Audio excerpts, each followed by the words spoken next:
अब पांचों पुत्रों को ले आए, बोले पितामह पहले इनको कोई ज्ञान उपदेश आप दे दें, अंतिम समय आपका चल रहा है, आपके बच्चे अंतिम समय में आए हैं, कुछ उनको उपदेश दे दो।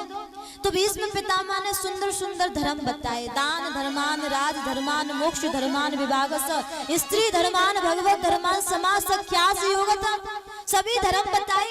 दान का धर्म बताया, राज का धर्म बताया। जैसे धर्म की बारी आई स्त्री धर्मान, स्त्री लक्ष्मी है, स्त्री देवी है, स्त्री दुर्गा है, स्त्री का सम्मान करो, स्त्री की इज्जत करो, स्त्री की पूजा करो। जब ये धर्म का वर्णन पितामह ने किया, पास में खड़ी हुई द्रौपदी को हंसी आ गई, मुस्कुरा गई द्रौपदी, खिलखिला के हंस गई। और जैसी हंसी द्रौपदी, भीष्म पितामह नेत्रों में आंसू भर के बोले बेटी तुमको हंसी क्यों आई? द्रौपदी डरी, सहमी, ना ना ना बाबा बाबा माफ कर दो, तो गलती हो गई, क्षमा कर दो, माफ कर दो, गलती हो गई। नहीं बेटी, आपकी सास कुंती की हमारे सामने बोलने की साहस नहीं होता है और आप हंस गई क्यों? एक क्षत्रिय नारी को अथवा किसी भी नारी को समाज के सामने खिलखिला के हंसना नहीं चाहिए।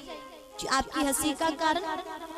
द्रौपदी बोली बाबा आपने कहा था ना स्त्री लक्ष्मी है, स्त्री दुर्गा है, इसका सम्मान करो, इसकी पूजा करो, तो हमको इसी बात पे हंसी आ गई। क्यों? क्योंकि बाबा आज आपको ये सारी बातें याद आ रही है। क्यों? क्योंकि बाबा याद करो उस दिन जिस दिन भरी सभा में दुष्ट दुशासन मेरी साड़ी खींच रहा था ना, तो सबसे पहली पुकार मैंने आपके चरणों में लगाई थी, बाबा मेरी लाज बचा लो, बाबा मेरी इज्जत बचा लो। तो आपने भी अपने नेत्र और गर्दन दोनों शर्म शर्म से नीचे झुका लिया।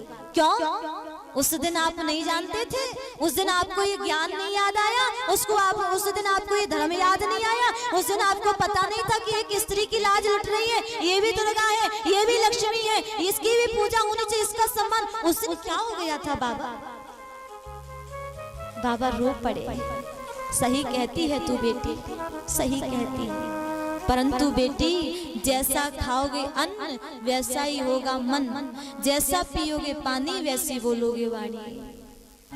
उस समय मैंने पापी दुर्योधन का अन्न खाया था, इसलिए मेरी बुद्धि मेरी मति भी दूषित हो गई थी। मुझे धर्म और अधर्म नजर नहीं आ रहा था, मुझे पाप और पुण्य नजर नहीं आ रहा था। आज बोले आज 52 दिनों से जो बाण मेरे एक एक अंग में चुभे हुए हैं, मेरे शरीर से एक एक रक्त की बूंद निकल चुकी है, वो पापी अन्न उसका रक्त मेरे तन से समाप्त हो गया। आज मैं शुद्ध हो गया, इसलिए मैं धर्मों का उपदेश कर रहा हूँ, इसलिए धर्मों का वर्णन मैं कर रहा हूँ।